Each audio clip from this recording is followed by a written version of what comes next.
Hatid namin ay pag-asa, hatid namin pang-unawa sa pinaka-nangangailangan. Hatid ay bagong kinabukasan, hindi limos ang ibibigay, kundi lakas at patnubay. Hindi abuloy, hindi awa, hindi kaalaman at gawa. Yan ang DSWD. Hatid ay pagmamagalang tulong ng ang mahihirap makasulong. DSWD, katuwang ng mga kapos-padlan para makaangat, makalipad. Hatid namin ay pag-asa, hatid namin pang-unawa sa pinaka-nangangailangan. Hatid ay bagong kinabukasan, hindi limos ang ibibigay, kundi lakas at patnubay. Hindi abuloy, hindi awa, hindi kaalaman at gawa.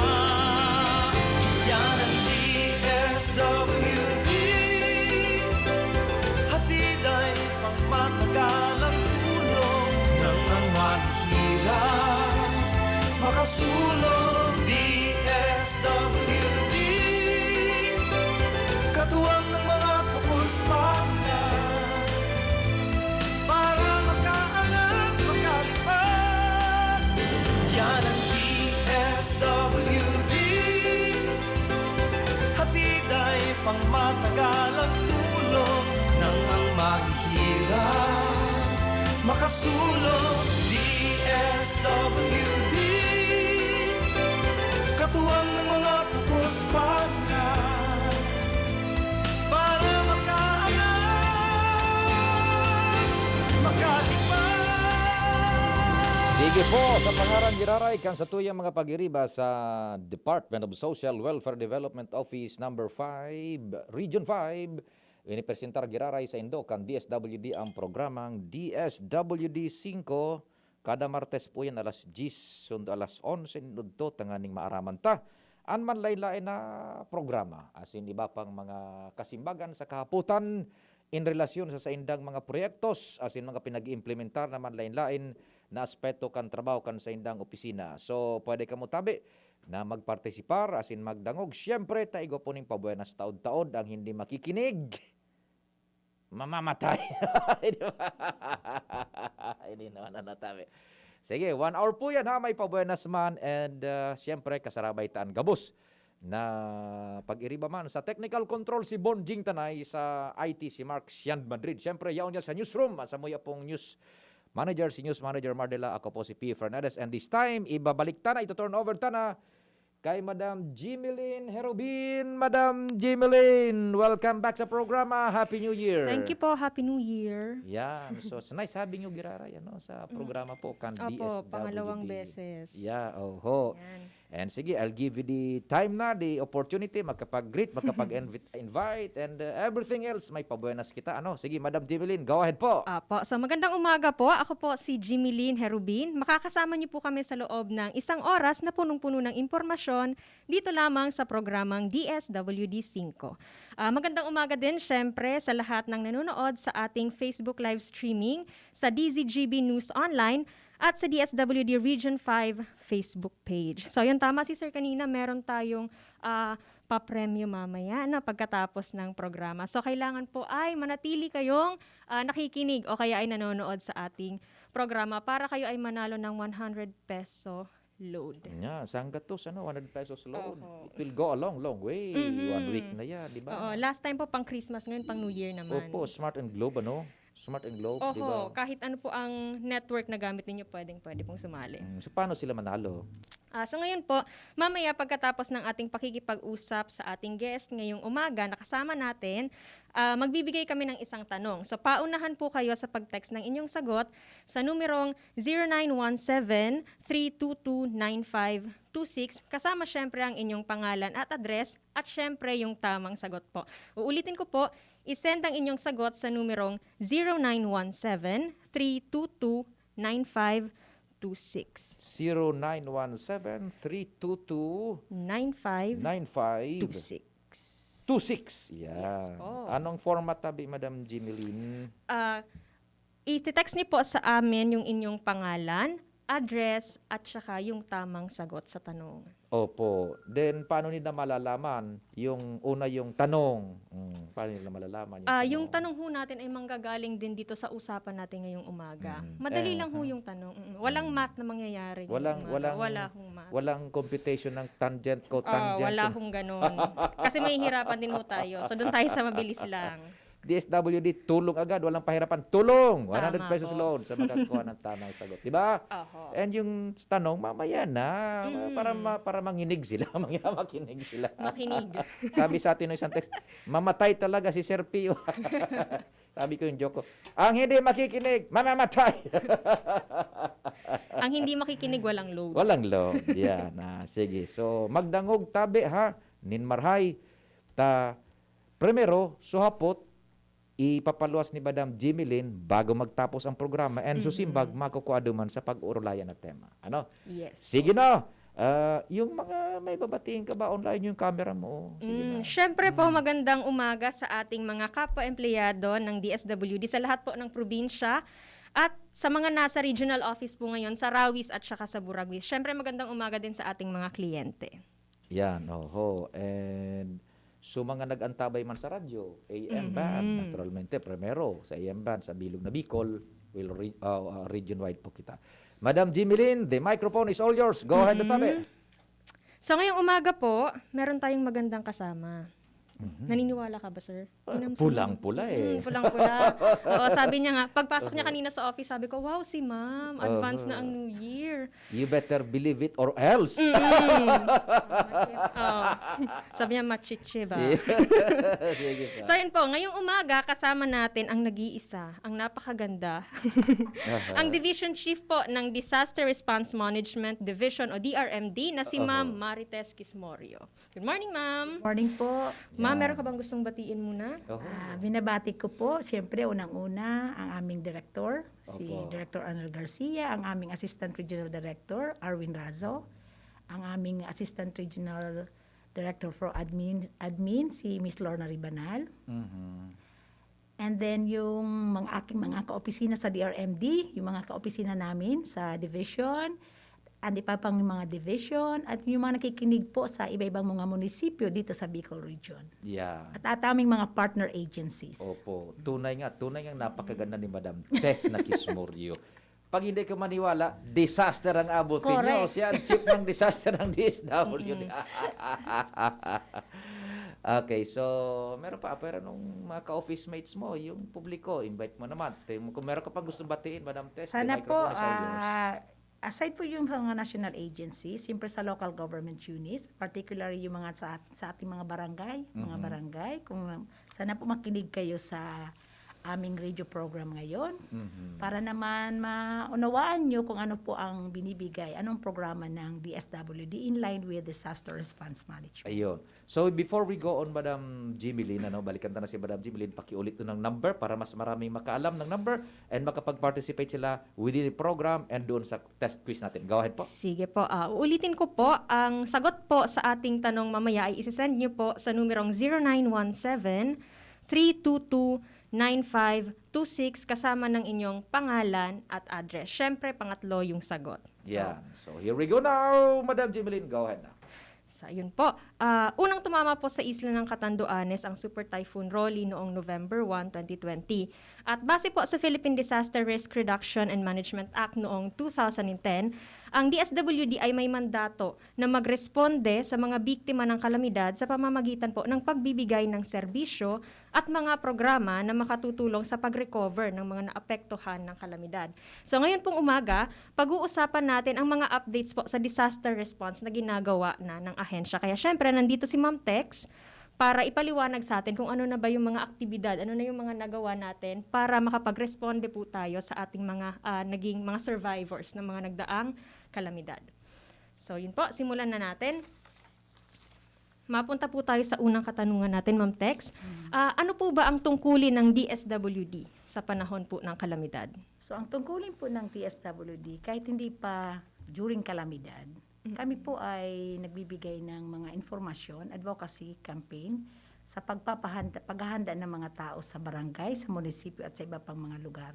So isa po sa tungkulin ng DSWD ay ang pag-provide ng technical assistance sa mga local government units and other partner agencies in line with yung sinasabi po namin na camp management. Yung paano ka mag-ayos, mag-implementa ng mga evacuation centers. So during kalamidad, ang mga ginagawa po ng aming departamento ay yung pag-provide ng relief augmentation. Kung sa Tagalog, pagbibigay ng aming ahensya ng karagdagan na suporta. In case po, kung titingnan nyo po kasi sa RA 10121, ang una pong magbibigay dapat ng asistensya ay yung barangay, sunod ang munisipyo at saka probinsya. So ang DSWD po ay saka napapasok pag talagang kailangan na po talaga ng local government. Pero may mga cases din po na kung nagkataon na dahil exhausted na yung budget ng mga munisipyo natin sa COVID, kasi dumaan yung COVID nagkaroon tayo ng COVID. So, hindi na po kami naghihintay na magbigay pa yung LGU, yung ibang LGU, kasi exhausted na po yung kanilang mga budget. So, nagbigay pa rin ang DSWD ng relief augmentation. So, aside sa relief augmentation, pag halimbawa, tapos na, ilang days na natapos yung bagyo, saka naman po papasok ang aming mga early recovery activities, like yung or projects or services, like yung food for work. Na yan pong food for work, hindi naman po nangangahulugan na pinapakita po dito sa mga tao na kaya nilang bumangon. O hindi po lahat talaga dole out. So, automatic, ang tayong mga Bicolano, pag nagkabagyo, inaayos talaga ang bahay, naglilinis. So, doon po pumapasok ang food for work na habang naglilinis sila, ang kaakibat po niyon ay food packs, na bibigyan sila ng food packs. Para naman hindi pakita na masyado silang dependent sa assistance ng gobyerno. Aside po sa food for work, meron pong cash for work. Yan pong cash for work, depende po yan sa availability ng budget. Pag binabaan kami ng funds, saka po kami nagbibigay ng cash for work. Na kung titingnan po ang budget po niyan sa ating base recent, so pinaka-presenting status, economic status dito sa Bicol ay 310 per day na good for 10 days work. So, 3,100 per person in case na may magbaba po ng funds sa cash for work. Aside po niyan, meron din tayong yung tinatawag po na emergency shelter assistance. Yun pong emergency shelter assistance, ang unang-unang pina-priority po niyan, siyempre yung mga totally damaged houses. And the next naman yung partially. Depende naman po yan sa budget ay ibababa ng ating gobyerno from Manila, na kung pagbibawaan tayo ng budget, saka naman po tayo makakabigay ng financial assistance. So yun po ang mga programa ng DSWD. Madaming programa, sir? Madami tayong programa sa DSWD. Kaya pala madaming single sa DSWD, ma'am. Ay, oo. Kasi ang daming ginagawa. So yun ngayon naman, ma'am, ano po ba yung mga hakbang na ginawa na ng ahensya bilang pagtugon po sa pangangailangan ng mga naapektuhan po ng bagyo? So, tapos na tayo magbigay ng relief augmentation. Sa ngayon, ay continuous pa rin ang pagbibigay natin ng food for work assistance. Na nagbibigay pa tayo kasi may mga munisipyo pa, mga barangay na nagpapa-work pa sila sa community. So, nagbibigay pa tayo ng food packs for food for work. And then sa ngayon po, may latest tayo ngayon na yung sinasabing shelter assistance, emergency shelter assistance. Ongoing po ngayon ang pagbibigay ng financial assistance sa mga nasiraan ng bagyo. Lalo na yung bagyong Rolly. Ayun po nakafocus talaga yung grabing epekto sa ating sa Bicol region. So, pwede ko ba idagdag dito yung sa AIX? Apo, pwede po. Sige po. Yung assistance to individual in crisis situation ay nabigay din, pero under po ito sa Protective Division na sila po ay nagbigay din ng assistance sa mga may casualties na worth 10,000 pesos each client. And then nagbigay po din sila para sa totally damaged houses. Ito rin ay kakibat po nito yung pagdagdag na sa kanilang subsistence or pagdagdag pa rin sa pagpa-repair ng kanilang bahay na para lang sa totally na worth 5,000 pesos each beneficiary, each family. So balikan natin ma'am ng pahapyaw yung ating cash for work at Okay. emergency shelter assistance. So sino po ba yung mga beneficiaries natin dito? Sa cash for work. Opo. Automatic po, kung nabigyan ka po ng emergency shelter assistance, yung financial assistance na binibigay natin, 10,000 po yun. 10,000 per totally damaged. Kakaibat po niyan ay cash for work. Kasi pag nagbigay ka ng emergency shelter assistance, syempre ipapawork niya yung sa bahay niya, at sa community, maglilinis siya. Kaya partner po yan, tandem po yan na ESA and then cash for work. Ano yung mga documents ma'am na kailangan nila? So, ang mga documents po nito, siyempre, unang-una, siyempre, nag-validate ang ating mga municipal link sa baba. Yung aming mga kaopisina ng mga taga-Pantawid, SLP, Kalahi, at iba pang mga kaopisina namin sa DSWD, in coordination with the local government staff, nag-validate sila ng mga totally damaged. So, ang isa pong mga requirements nito ay yung, siyempre, kung may picture sana ang bahay. Siyempre, para proof yan na talagang nasira yung bahay nila. Kasi automatic po, sinabihan na niyan ang mga barangay. Na kung halimbawa nasira man ang bahay, may budget o wala, dapat may picture sana. And then aside from that, dapat po may ID. Siyempre, identity ng pamilyang nakatira doon sa bahay. And then, kung tutuusin, kung wala pong ID, ang isa sa requirement ay barangay certification na nagpapatunay na siya ay residente ng barangay na ang kanyang bahay ay totally damaged. Yan man lang po ang requirement ng DSWD. Siyempre, unang-una, paano makakagawa ng report ang DSWD kung walang report ang munisipyo or syudad? Siyempre, magsisimula ang report kagagaling sa barangay to municipality, sa province, and then sa amin. Yan po ang binabasehan namin ng paggawa ng report at pagbigay ng assistance. So, yun po. So, bali ma'am, paano yung process natin doon sa pagbibigay natin ng ESA at saka cash for work? Yun po yung sinabi namin na ang binasehan namin ng pagbigay ng ESA, pag submit nila ng report, may mga cut-off kasi yan eh. Kung tutuusin nga, nagsobra na tayo sa cut-off eh. Kasi yung bagyong Rolly, kailan ba yun? November Rolly is November 1. Sinundan ni Ulysses. Si Yuli. Yung sa Rolly, naggawa kami ng report and then sinubmit namin sa central office. Automatic yun eh. Sinusubmit namin sa central office. And then, sinasabayan namin yan ng letter na for approval and funding kung mabibigyan po yung mga nasiraan ng bahay. Kung magbaba ng funds ang central office, saka po kami naman na magpapaalam, mag-inform sa mga munisipyo na nakalagay doon sa allocation na yun po ang magpo-provide kami ng shelter assistance. Yan mo lang po ang proseso ng DSWD. Kaya nga po, sinasabihan namin ang mga munisipyo na kung magsusubmit ng report, dapat may kaakibat po yan na validated na data. Hindi lang po number, kundi dapat may master list. So ngayon naman ma'am, ano pa yung mga susunod na gagawin natin para sa rehabilitation and recovery? So aside po doon sa ngayon po ay may initial tayong binigay na emergency shelter assistance, food for work at cash for work. Pumapasok na po ngayon yung mga livelihood assistance. Nasa ngayon po ang aming Sustainable Livelihood Program na programa po ng DSWD ay nagsisimula na po sila mag-assess at mag-validate ng mga pamilya na naapektuhan ng bagyo for livelihood assistance. Kasi lalo na yung mga sa farming, sa agriculture. Siyempre, naapektuhan kanilang hanap buhay. So, under assessment po sila at may mga target na po na bibigyan ng livelihood assistance. So, mag-undergo pa rin sila ng mga kaakibat na mga requirements and then proseso para maka-avail sila ng livelihood. Ang livelihood assistance kasi ay parang pa-capital, pagbibigay po yan ng capital para sa mga tao na makapagsimula uli sila ng sa kanilang negosyo, paghahanap buhay, sa livelihood. Sige po. So ngayon ma'am, meron po ba tayong datos doon sa kung ilan na yung family food packs at saka non-food items na mga naibigay na natin? So, dito po, sa Bagyong Rolly po ito, kasama na po dito yung sa bagyong nagdaan. So, na-provide po ng DSWD. Ito po yung summary ng assistance.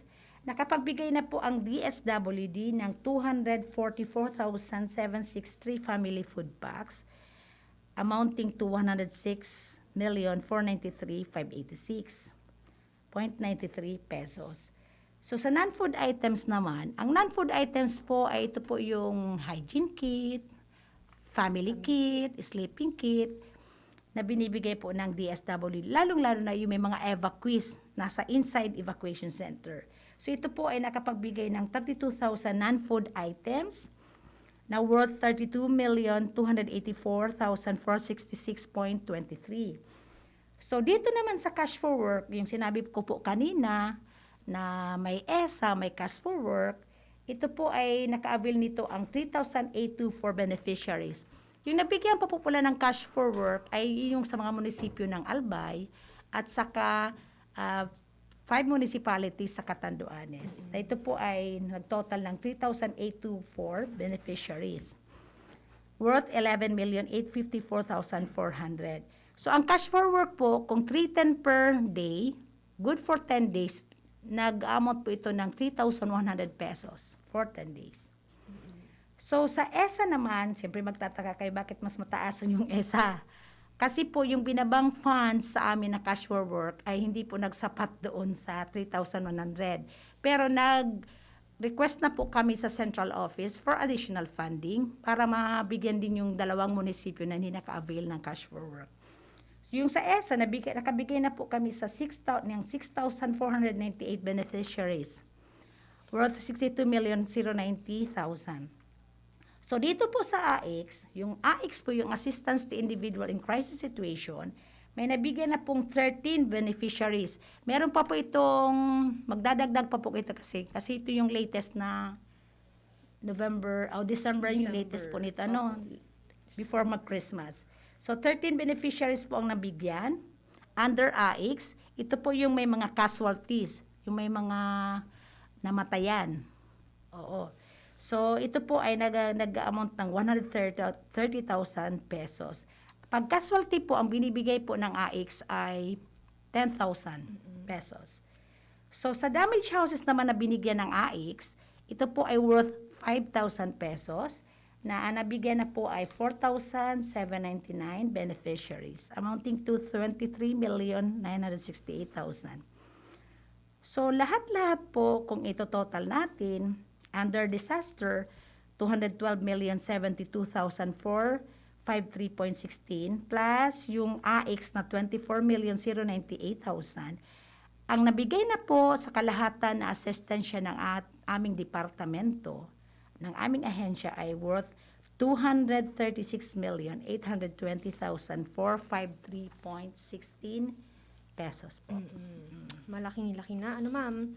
So, yun, ma'am, bukod doon sa ating relief distribution at mga financial assistance gaya ng ESA at yung AIX, meron din tayong psychological intervention. Ano po?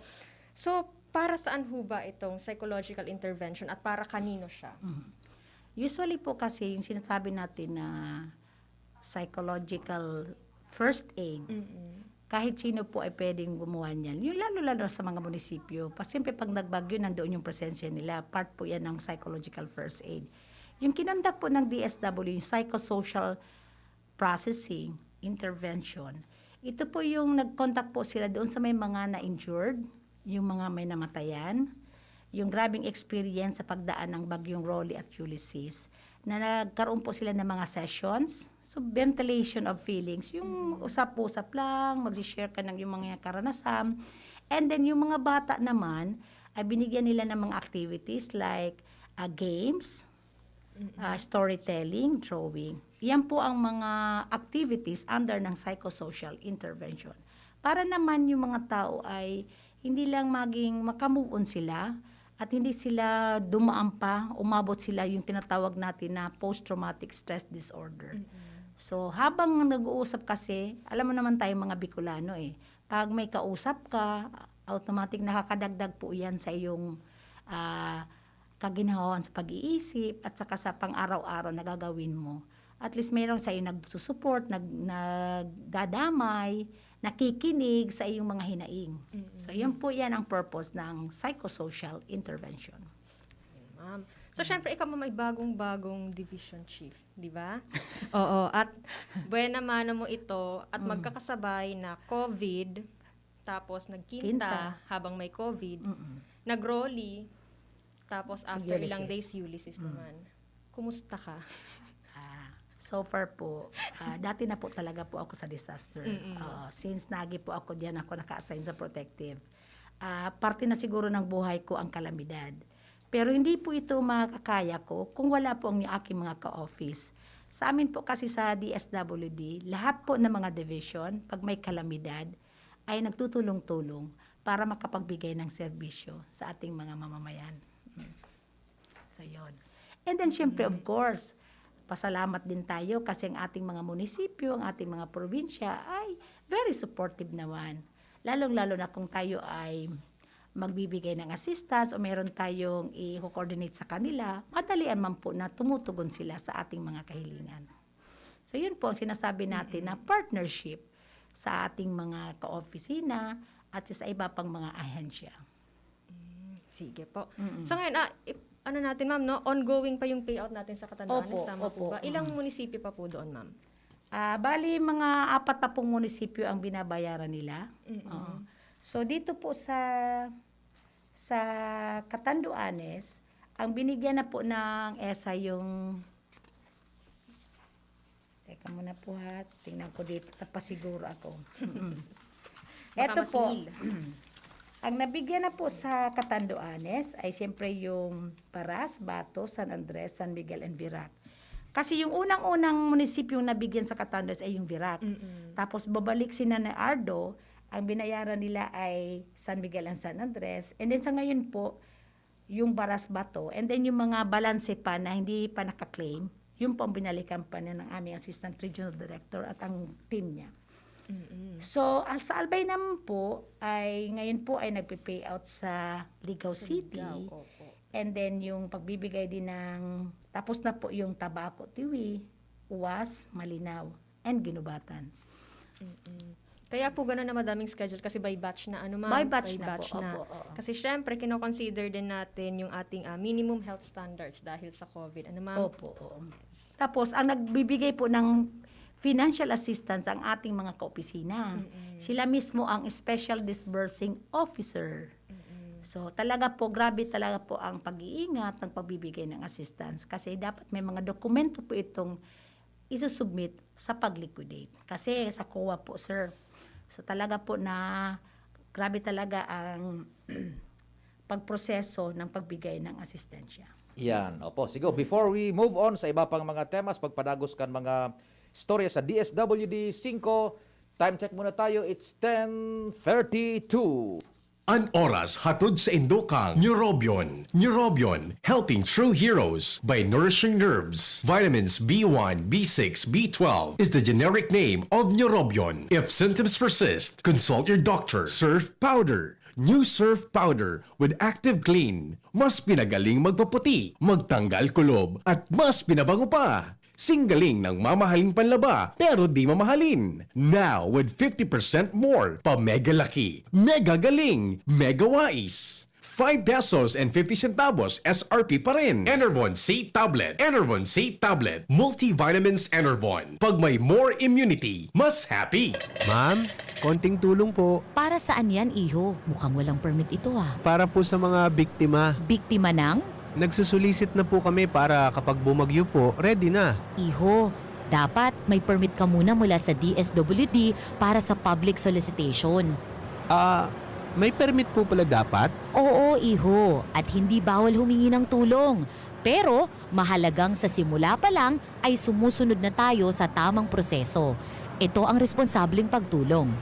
Kung gustong magsolicit, individual, gobyerno o NGO ka man, kumuha ng permit sa LGU o pinakamalapit na tanggapan ng DSWD. Kung gusto mong malaman kung lehitimo ang iyong tutulungan, i-check ang kumpletong listahan ng mga ahensyang may authority to conduct national or regional fundraising campaigns mula sa www.dswd.gov.ph. Isang paalala mula sa DSWD. Sumali sa Kapit-Bisig Laban sa Kahirapan, Comprehensive and Integrated Delivery of Social Services o Kalahi Seeds at tumulong sa paggawa ng pagbabago sa inyong komunidad. Ibalik ang kapangyarihan sa mamamayan at puksain ang kahirapan sa pamamagitan ng paglahok sa Kalahi Seeds. Sumali at makialam para sa kaunlaran ng inyong bayan. Ang mensaheng ito ay mula sa Department of Social Welfare and Development o DSWD. Sige po, Bonjing, yung bridge music natin dyan. Itira mo, pasok mo yung bridge music natin dyan sa programang DSWD 5. Taon-taon may mga kaputang kita digdi. Kay Madam Tess, buda kay Madam Jimmy sa programang DSWD 5. Good morning, parantabay dyan sa mga nag-arantabay sa Rapu-Rapu. Dakul dyan sa mga nagkadirestroso. Naharong dyan sa Catanduanes, lalong-lalo na tabi. Catanduanes, dyan sa 3rd District kan Albay, sa 1st District kan Albay, parteng Tabaco, Tiwi, Malinaw, dakol dyan sa mga nagkadirestroso kan Super Typhoon Rolly, and so iba pang mga bagyong nag-agi, sunod itong si Rolly, nagsunod kay Rolly, Ulysses, yan, talagang pinarasyaran kita kaya Sige, bago kita magbalik sa iba pa, duman sa main na tema, kan sa tuyang duwang bisita, Igoning hapot digditabi, may tanong dito, Madam Tess and Madam Jimilyn, si Madam Hilda Reboteca Bilarmino, viewer natin siya online. Good day yan po mga madam, tanong lang po kung kailan ang social pension ng mga taga-Legazpi. Salamat po, advance Happy New Year. I don't know kung pwede itong tanongin ninyo, tanongin sagutin, social pension daw ng mga taga-Legazpi. Do you have any idea? Kasi itong ating mga bisita sa disaster ang kanilang division. Oo. An idea, Madam Jimilyn, yung sa mga sa social pension sa Legazpi, kung kailan ang release, o Madam Tess? Sa social pension. Sa social Pero pension actually din. po kasi, by semester na baga ang pagbigay ng assistance. Opo. Siyempre tapos na yung first sem at Oo. saka yung second sem naman ngayon. Ayun, oo. Dahil siyempre, ang aming opisina ay pag nagbaba ng funds, saka naman po sila magbibigay ng assistance. Usually po, pag mga second semester, usually ang payout po niyan ay, ang iba kung na maaga, nabababa ang funds, Iyo po. ay nagbe-payout sila ng mga October or Oho. November. Oho. Pag hindi man, mga January po yan. Oo, opo sir. Lalo na po siyempre, nagsunod-sunod ngayon yung mga bagyo. So, automatic naman po yan. Pag magpipayout po ang DSWD, ay pinapaalam po kaagad yan sa munisipyo. At So, may mga schedule man po yun. so Baka sana nga, ngayon mga January, baka magbigay na sila. tibaan. Oo. Tapos sa baga Opo, December, oo. baka January na. Mas maray nga ito January i-release na may pasakatan. Correct. Di ba? Oo, May opo. pasakatan. Sige, ito pa, may isa pang may isa pang hapot, si Madam Aida Halyare. Madam, hapot lang po kung tuloy pa po ba ang pamimigay ng SAP, yung nag-online register kasi po, hanggang ngayon wala pa po kaming natanggap. Salamat po, Happy New Year. Nag-online register sila sa SAP. Nag-online Kung wala po register. natatanggap, go ahead po. Ongoing pa po talaga po ngayon ang pagbigay ng SAP. Kung may mga query man po sila, naka-open man po ang DSWD sa Facebook. Meron kaming website sa Facebook or sa pwede sila magsulat sa aming ahensya. Yeah. At tutugunan po kaagad ang kanilang mga katanungan. Iyo po. Masasagot man po kaagad yan kasi may mga system man po kami na may mga list po yan ng mga beneficiaries Aha. na kung talagang entitled ka sa SAP.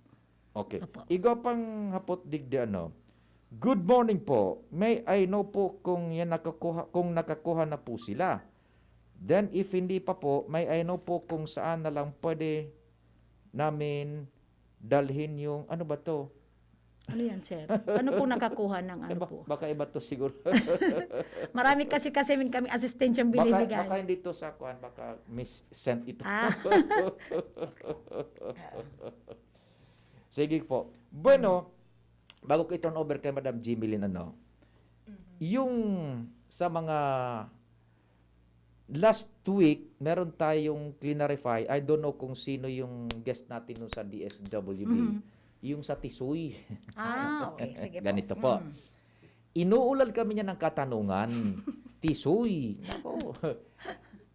Wala naman daw na na-receive na yung mga sa totally damaged at partially damaged. Ngayon, meron, sino yung guest dito na nagsabi na wala naman talagang makukuha kasi wala namang ibinabang pondo. Correct po. Ngayon, I don't know kung paano nagsimula yung kwento na may makukuhang shelter assistance para sa total and partially damaged para sa Tisoy. Sa totoo, wala naman pala talaga kasi wala namang ibinabang pondo.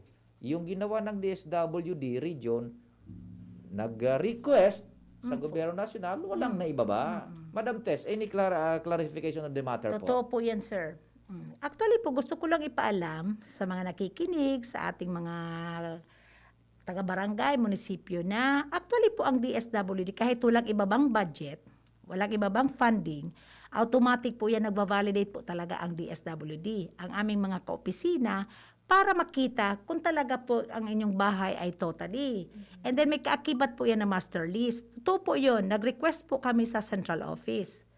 Pumunta pa nga dito noon ang secretary namin, nag-validate yung aming mga kaopisina. Pero wala po talaga pong binabang budget. Bakit po? Kasi yung Tisoy December, di ba po? December. Pag next year, dumating si COVID. Marso.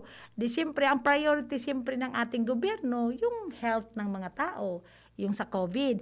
So, ganun po ang nangyari. Hindi po kami binabaan ng funding.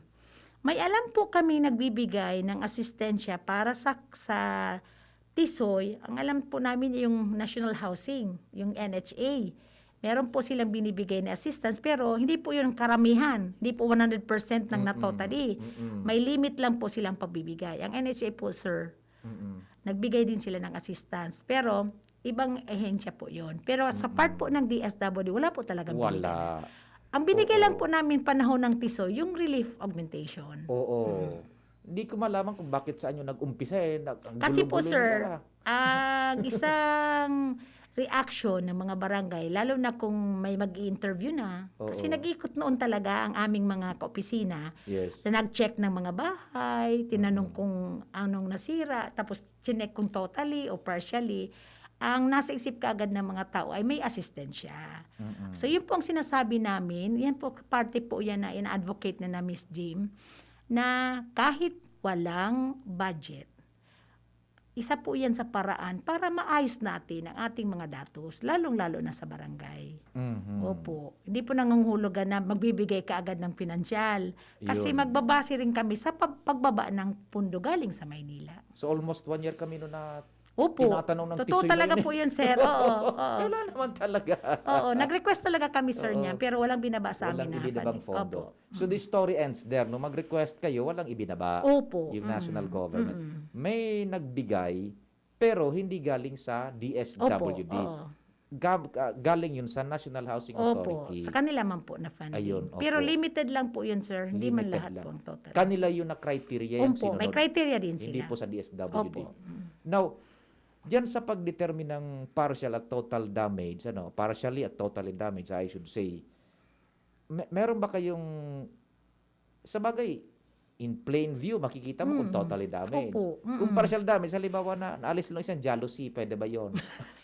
Yun nga po, sir, ang aming sanang ipinapaabot sa pag-seminar namin noon na Opo. pinapaabot sana sa Housing Authority, National Housing Authority. Opo. Kung pwede mabigyan tayo, kaming para standard ang mga agencies. Kasi kanya-kanyang agencies may kanya-kanyang criteria.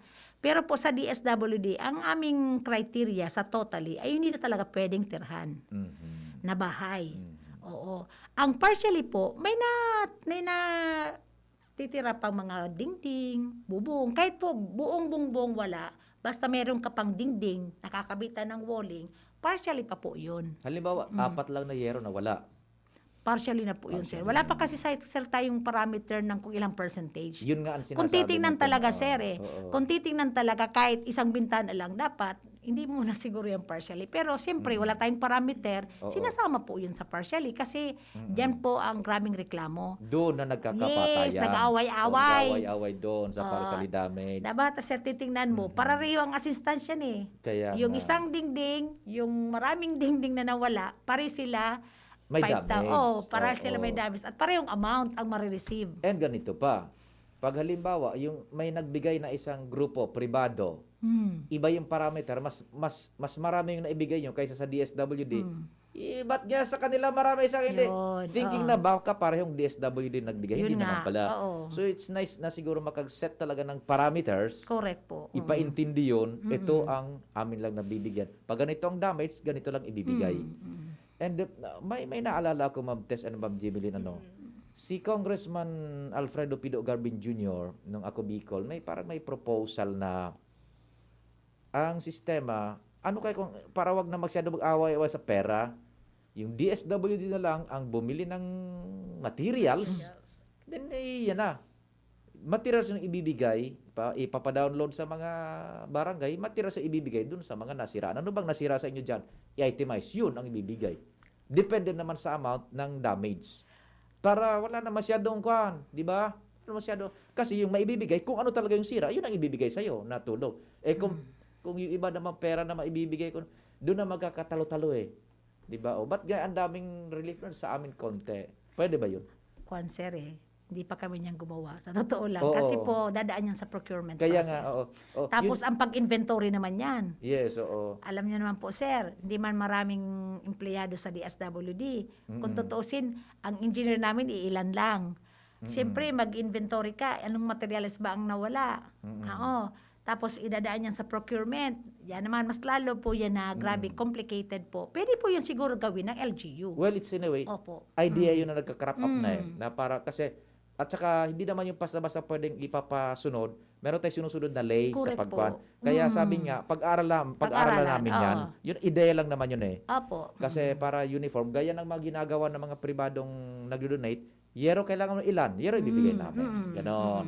Wala na masyadong gulo. O, ngayon, sa inyo pera pala. Kasi Pera, po kami, karamihan po kasi ng mga ibang pribadong nagdo-donate ay may limit lang sila. May target pati sila kung anong barangay, anong munisipyo ang bibigyan.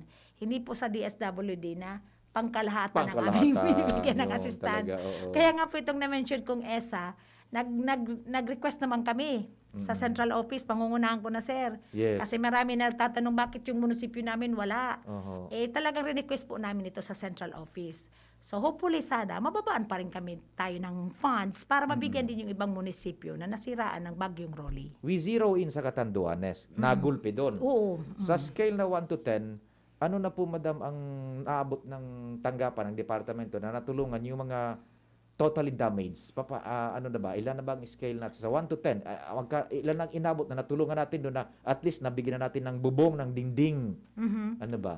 Financial assistance po, sir, ang binigay natin. Kaya nga, oo. Sa totally. Oo. Totally lang po ito, sir. So out of, di ba, 11 municipalities ang Catanduanes. So, ilan itong munisipyo? 5 municipalities. Nabigyan na namin ng financial assistance totally. Sa totally damaged? So, ang percentage yan, 5 out of 11 is mga 50%. 50%. So what happened no sa remaining 50%? Ano pa? Request po din na po yun, sir. Ibig sabihin na ubos na yung sa 50%. 50% lang yung Opo. nakayanan. Yan So- pong binaba muna na funds, Aha. initial funding. So what would be the assurance doon sa hindi pa inabot na remaining 50%? Kami po ay hindi nag-assure na magbibigay kami ngayong January. Basta po kami ay nagpadala ng letter, nag-follow up po kami, inuulan din namin ng follow up yung central office na sana mabigyan pa ng additional funding yung mga hindi nabigyan ng munisipyo. Kasi kawawa eh. Opo, So naunawaan kalahati po lang. namin. Practically speaking and statistically speaking, kalahati lang yung nabigyan ninyo ng shelter assistance sa Catanduanes. And DSWD na nagbigay. Po. Paano? Saan na tayo pupunta? Oo nga, Di ba? Saan na tayo pupunta? Yun na nga, paano ba yun? Although meron din mga ibang agencies, sir, like World Food Program, nagbigay din sila ng assistance pero may limit lang, 1 Kaya or 2 nga. municipalities. Oo. So, ito po ang nabigay na ESA ng DSWD. Pero aside from that, yung relief augmentation po namin, talaga, yan po ang aming sasabihin na nakaabot din kami sa 100%. Na-saturate. Opo, nasaturate din namin talaga lahat ng munisipyo. That's the good and the bad Opo, news. Yung opo. good news is nasaturate sa food packs. Food ganun. packs, oo. Pero sa emergency Shelter. hindi nakayanan ng DSWD region na 100% pabigyan yung Opo, Catanduanes. initial pa lang po, Kalahati sir. lang. Kalahati pa lang po ang binibigay. So, nag-request na kayo for additional Opo, funding. Wala pa nang sagot. Wala pa. Sana wag ka hindi magay sa tisoy. Sana nga po, sir. Pero po, sir, usually kasi, yun po ang sinasabi namin na automatic man po at i-request namin ng funding Ay, opo. ng DSWD. Okay. The microphone is all yours. Ma'am Jimeline, kung may mga tanong dyan sa text, tingnan mo. Kung apera nung kuhan, kasi wala pa yung katanungan ha. Kung may Oo, mga wala tanong pa dyan sa po. text sa inyo, sige, go ahead po. Maya-maya pa po. O, so may nagtanong sa atin dito, kinaklarify niya kung saan na daw ba ang opisina ng DSWD. Kasi meron na po tayong dalawang opisina ngayon. Isa sa Buraguis at saka isa sa Rawis. Ngayon po, yung nasa Buraguis ay yung operation. So kasama po ang opisina namin doon. Kung may mga concerns po kayo na related sa operations ng opisina ng DSWD, sa Buraguis po kayo pumunta. Ngayon po, kung kailangan nyo naman ng mga assistance, di ba ma'am? AIX. Tama po. O, so halimbawa, AIX, yung mga burial assistance po ninyo, at saka medical assistance, ang pupuntahan po ninyo na opisina ay sa Rawis na, hindi na po sa Buraguis. So yun po, i-clarify lang natin. May dadagdag na po. Sige po. So, sa Rawis po, ang malapit nitong opisina ay yung DOST. Ang nandun po sinabi ni Miss Jim na yung sa CIU, Crisis Intervention Unit, na ang binibigyan nilang programa, assistance yung AIX. Nandun po yung AIX. Tapos nandun pa rin yung mga sa financial section. Like, nandoon po yung sa supply, cash, budget, nandun po. Doon po nagpo-proseso ng papeles. So, doon po naman sa Buraguis, yung dati naming opisina, nandun po sa Buraguis yung aming opisina, yung Disaster Response Management Division, nandun po yung planning, nandun po yung Protective Service Division, at saka office ni Director, office ni Ardo. Ayan, nandun po sa Buraguis. So sige ma'am, kanina ma'am na-mention mo na nagpo-provide tayo ng mga technical assistance. So after po ba nitong ops natin, itong disaster ops, magre-resume din ba yung mga programa natin? Opo. Magpapatuloy pa rin yung pag-provide natin yung tinatawag natin ng functionality, yung technical assistance and resource augmentation, yung nag-iikot sa mga munisipyo. Hopefully sana maging normal na ang situation kasi karamihan ngayon online, di ba? So part po ng ating technical assistance yung pagpunta po sa pag-coordinate po sa mga munisipyo para naman maipabahagi natin ang ating mga programa, yung mga update ng mga programa at kung ano pa ang may tutulong ng DSWD. So aside po pag-provide ng technical assistance, yung pong pag-conduct namin ng pa-training sa mga munisipyo in line with disaster preparedness and disaster management. Yan, sige. Kumusta, Madam Jimeline? Pwede nang ilabas siguro yung text Pwede na. question. Pwede na. So, yun po, Para ang- maraming makapag-try ng kanilang luck sa test quiz and manalo ng 100 pesos load. Sige po. So ngayon po, ang ating tanong ay napakasimple lang. Uulitin ko, walang math. At hindi din natin itatanong kung ilan na yung nabigay natin na food packs kasi mahirap tandaan yan. So ngayon po, ang ating tanong ngayon ay ano ang pangalan ng pinakamalakas na bagyo ngayong 2020 na tumama sa Bicol Region? Yan. So, Arin, ulitin ko po. ano ang ngaran kan? Pinakamalakas po na bagyo ngayong 2020 na tumama sa Bicol Region. Yan. So, sige. yan po ay i-text ninyo po ang inyong sagot kasama ng inyong pangalan at address sa numerong 0917-322-9526. Ang dami na agad na Yan. sumasagot. Habang nag-accommodate tayo ng mga text, ito po muna. Walang tatawag walang tatawag. Puro lang po to text, Madam Tess, yung kwampalan, ang pag na-releasean ka ng fundo, yung sa emergency shelter assistance, ibinibigay yan dun sa mga beneficiaries cash. Opo. Cash, And then, ano bang sistema? Pag kailangan nilang ipresenta yung resibo, Hindi na po. Hindi man kami nagre-require, sir. hindi na basta sa'yo na. Ang kwan lang namin is pagtitiwala. Pagtitiwala, Trust na sana gamitin nila ang perang binigay namin sa Oo. tama. At saka siguro, imposible naman na totally damage ka, bibigay ka ng pera ng DSWD pang repair, iwawalasin mo. Hindi Correct na yun. po. Hindi na. Opo. Imposible na Tapos yun. monitored naman sila ng mga barangay captain at Monitor saka sila. ng mayor.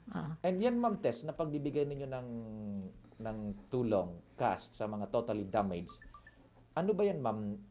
The same o depende sa magnitude ng sira? O pare-pareho? Pareho po, sir. Pareho. Sa ngayon po nga, bumaba yung totally namin 10,000. Nung una, 30,000, panahon ng Nina. O so, ibig sabihin, mga malakas na yung bahay, siguro na. Baka. Or depende, sir, sa availability ng funds. Kasi nga, nag-COVID, sir. Maraming, naku. siyempre, naubos-ubos yung pera ng gobyerno. O sa pagkuha natin sa COVID, Yeah, oo. pag-attend Sige. natin sa COVID. So, ganun pala yun, ano. Opo. Tapos dyan, halimbawa, maski milyonaryo ka, na mawasak yung kalahati ng bubong mo, pwede ka sa partial damage. Ano po, kung titingnan po. wala- Wala po dyan ang walang mayaman, pinipilit. mahirap. Pero kung titingnan po ay, dumadaan din yan sa Oo. prioritization. Oo. Siyempre, kung mabuti kung lahat bababaan ng funds. Oo. Siyempre, kung limited lang ang funds, siyempre, uunahin yung mga talagang Talagang indigent. Opo. Yung in need, in dire Opo. need.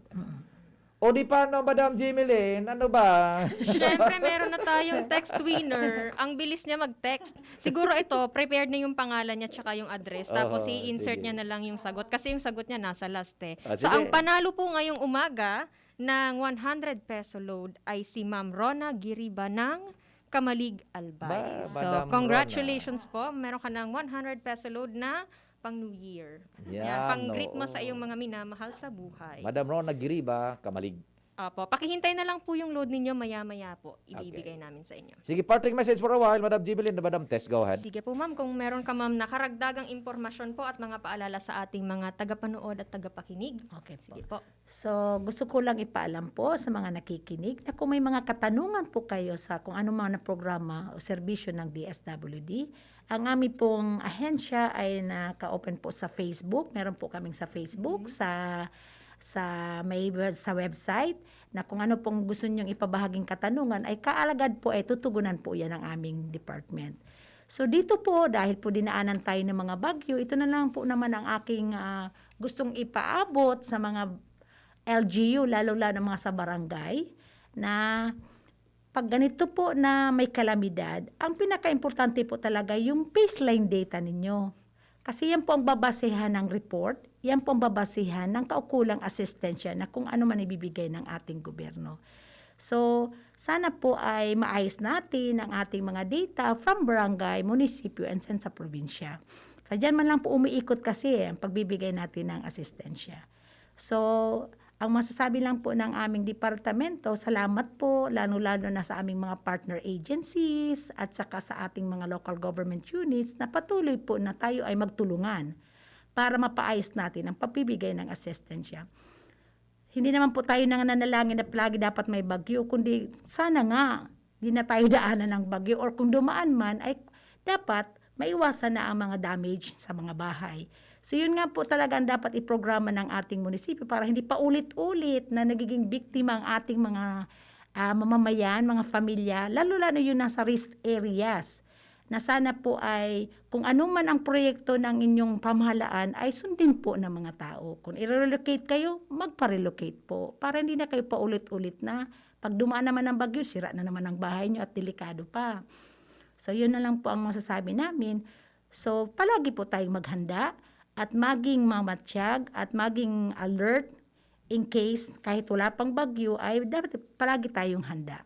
So yun po lang ang gusto namin ipabahagi sa aming department. So maraming salamat po Ma'am Tex. At syempre maraming salamat din sa lahat po ng nakikinig at nanonood sa ating programa. Para sa mga updates, bisitahin lamang ang aming website sa fo5.dswd.gov.ph o kaya naman ay sa aming mga social media accounts sa Facebook at Twitter at DSWD Region 5. So syempre, maaari din po kayong bumisita sa aming mga opisina sa Magnolia Street, PBN, Buraguis, Legazpi City at Sarawis, Legazpi City. So sa pangunguna po ng aming Regional Director, Sir Arnel Garcia Seso II, hanggang sa muli nating talakayan dito lamang sa programang May Kalinga at Pagmamahal, ang DSWD 5. May pag-asa, hatid namin pang-unawa sa pinaka nangangailangan.